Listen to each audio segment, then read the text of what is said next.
তো এই দৃষ্টিভঙ্গি থেকে যখন আমরা দেখি, আমরা বুঝতে পারি যে পৃথিবীতে সবার দৃষ্টিভঙ্গি, সবার বোঝার ক্ষমতা, সবার উপলব্ধি এক নয়।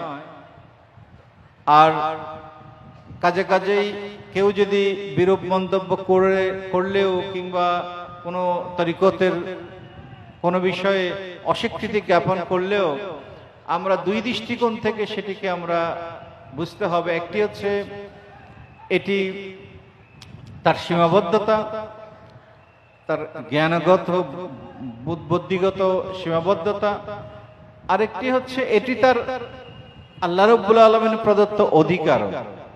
পৃথিবীর সবাই তো একভাবে চিন্তা করবে না, ভাবতে পারবে না। আল্লাহ রাব্বুল আলামিন এই বৈচিত্র্য মানুষের মাঝে দিয়ে দিয়েছেন, সে তার জায়গা থেকে চিন্তা করছে, আর এটির কারণে তো সে ক্ষতিগ্রস্ত হচ্ছে।